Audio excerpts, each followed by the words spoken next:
નમસ્કાર, હું ડોક્ટર કરણ બારોટ. આજે અમે તાજ હોટલની પાછળ જે અર્બન હેલ્થ સેન્ટર છે ત્યાં આવ્યા છીએ.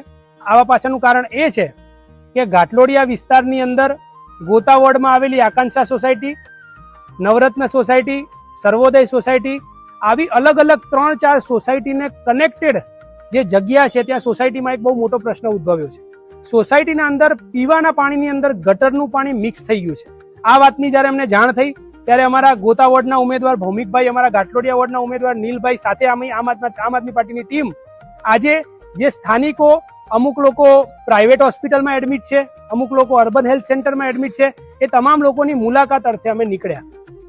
જાણવા જેવી વાત એવી છે કે અમદાવાદ ઈસ્ટની અંદર તો પાણીની સમસ્યા ખૂબ જ મોટા પાયે છે, જે આજ સુધી એએમસી સોલ્વ કરી નથી શકી એ તો ખબર જ છે. પરંતુ હવે અમદાવાદ વેસ્ટની અંદર પણ પાણીની સમસ્યા દિવસે ને દિવસે વધી રહી છે. પીવાના પાણીની અંદર ગટરનું પાણી મિક્સ થાય છે. આજે આ આકાંક્ષા સોસાયટીની બહારની સાઈડ પણ ખૂબ જ ગંદકી છે. એ સોસાયટીની બહાર ગોતા વોર્ડનો જે બ્રિજ છે એના નીચે પણ ખૂબ જ ગંદકી છે. આ તમામ વસ્તુ હોવા છતાં આજ સુધી કોર્પોરેશન દ્વારા કોઈ પણ કાળજી રાખીને કાર્યવાહી કરવામાં આવી નથી.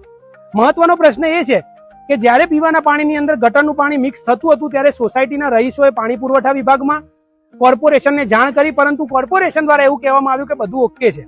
પરંતુ સોસાયટીના લોકો ખુદ જઈને પ્લાન્ટમાં તપાસ કરીને આવ્યા અને રિટર્નમાં આવતા એમને જોયું કે એક કનેક્શન છે કે જ્યાં ભંગાણ પડ્યું છે અને ત્યાં પીવાના પાણીની અંદર ગટરનું પાણી મિક્સ થાય છે.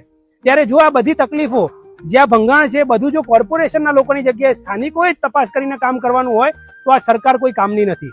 મારે ભારતીય જનતા પાર્ટી અને અમદાવાદ મ્યુનિસિપલ કોર્પોરેશન સમક્ષ થોડી માંગ રાખવી છે કે આ સોસાયટીની અંદર તમામ જે ટાંકીઓ છે એને એકદમ સાફ કરવામાં આવે, પાણીના સેમ્પલ લઈને અત્યારે તપાસ કરવામાં આવે કે પાણી હજુ પણ એમાં ગટરનું પાણી મિક્સ છે કે નહીં. જે જગ્યાએ વોટરના કનેક્શન છે તમામ કનેક્શનોને ચેક કરવામાં આવે.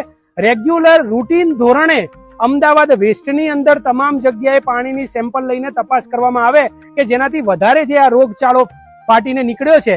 ફક્ત આકાંક્ષા સોસાયટીની અંદર 400 ફ્લેટ છે, 1200 લોકો આનાથી પ્રભાવિત થયા છે. આજુબાજુ સોસાયટીના તો લોકો અલગ છે.